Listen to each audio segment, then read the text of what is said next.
An album a day is my exploration into the Korean music scene. This podcast will cover mainstream, indie, and some underground artists within the scene and provide both factual and opinionated commentary. The biggest benefit to sharing my thoughts this way is that it will hopefully expose you to more great music and exploration of your own.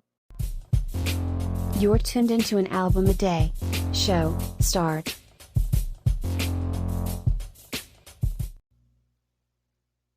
Hey, y'all. Wow, I started this with my multifaceted ACG intro. Never mind that.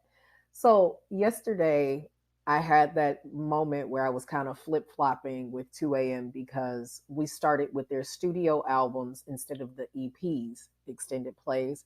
And I said I wasn't sure if I was going to go through those or not. And it kind of rolled down to I had to because their reissued album, I Was Wrong, which was released March 18th, 2010, is just an extension of their first EP, Can't Let You Go Even If I Die. Lord Jesus, that's a heck of a title.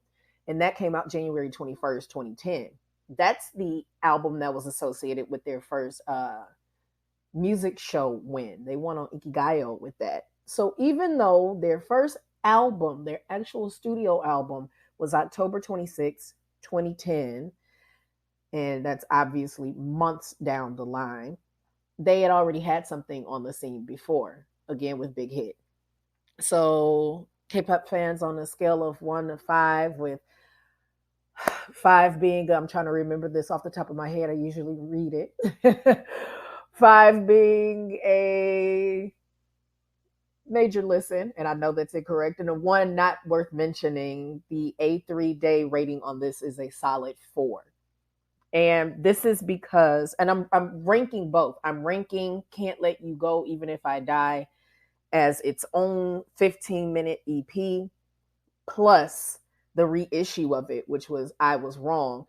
One came out in January, the other came out in March, and all they did was took the 6 tracks from Can't Let You Go Even If I Die and added it to the end of I Was Wrong. It's a 4, and that's not a bad thing. Me sighing is not because it was awful. It's not awful. It's just not what you anticipated hearing from them. It is a true reflection of them being a part of One Day, the 2 a.m. plus 2 p.m. 11-member project. 7 original members of 2 p.m. and the 4 members of 2 a.m. So there's a lot of pop, and it's heavy pop. Like, there's synthesizers and their vocals don't need it at all. I felt slightly disrespected hearing it. I'm not going to lie to you. Like, why would you go put synthesizers on their vocals for I Was Wrong, which is the lead single off of the reissue?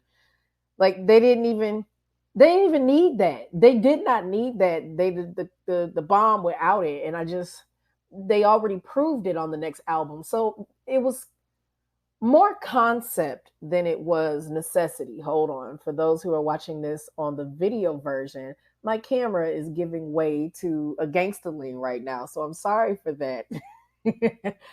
But the original 6 tracks have this amazing intro, which this set the bar for these strong, amazing orchestrated intros that they have for their albums. And then the ending of it, which is called Laughing, the outro sounds like it's connected to 2 p.m.'s debut album, 1:59 p.m., which we'll get into that. That came out in 2009. And again, this dropped in 2010. So it sounds like they took the same chord progression and everything and tried their best to make it for 2 a.m. I do like Can't Let You Go Even If I Die. Lord Jesus, that's a long title. They made a video for it. And even though the song is 3 minutes and 17 seconds, they made a full-fledged video for it. Like, it's almost 5 minutes long. Like, what are you doing? From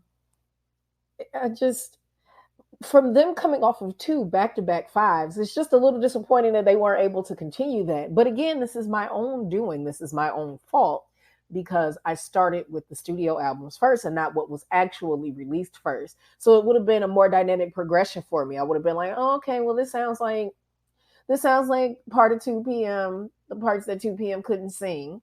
and then jump into those back-to-back fives, and then be like, wow, what a jump from what it is that they were currently doing. It won awards. There's no denying that it had an impact. It also had a feature. There's a song called To Her, and it features the Magne of 2 p.m. They also had Bake Tan and Ju Hee of 88. And I don't know if it's pronounced 88 or 88, but we're not at that number in the list yet. That's going to be a new experience for me. I've never even heard of them before. So they're on a song called I Love You. There's a lot of English in that. There was a lot of English sprinkled around all over this album. The song that was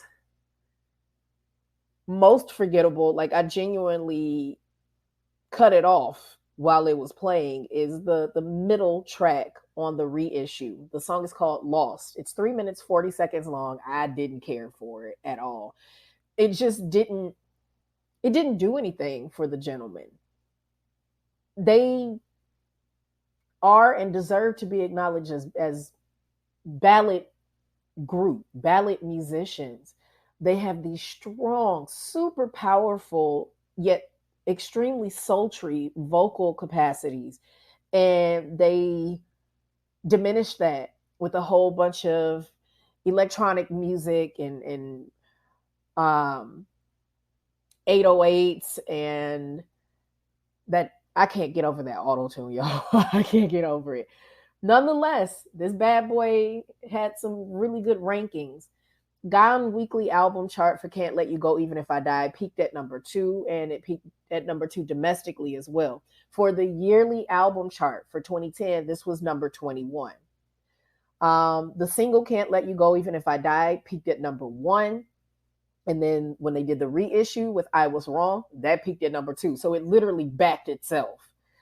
With I Was Wrong, that completely hit number 1, both on the album chart and domestic album chart for Gone.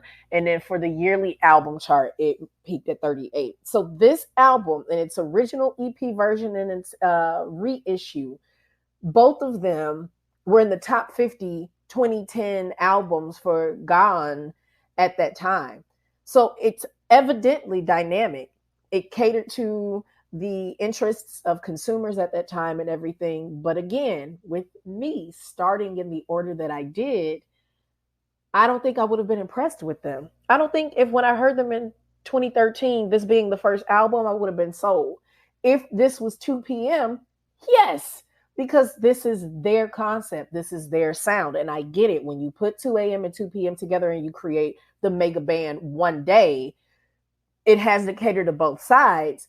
But 2 a.m. needed to stay and maintain the lane of being ballad singers.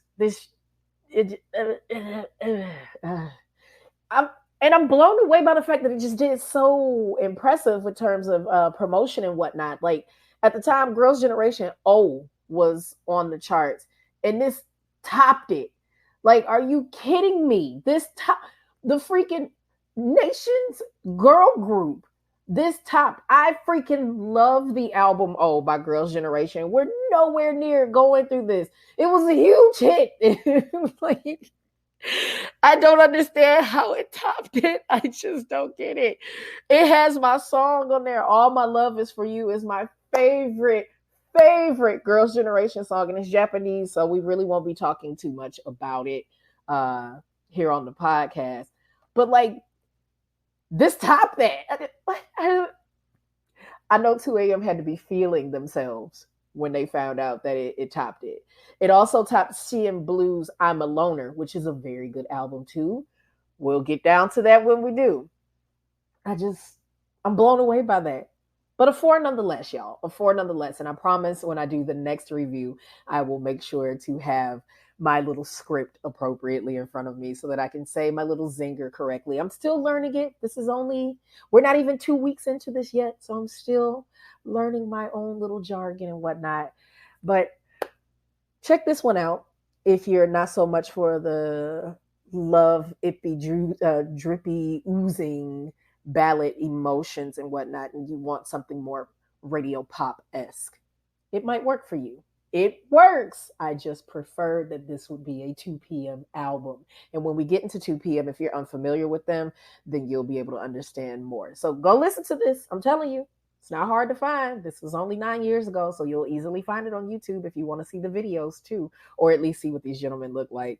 Look at Changmin with his fine self. To me, his fine self. To me, maybe he's not your cup of coffee or tea, but he's my jam. I'll catch you all tomorrow. Bye, y'all.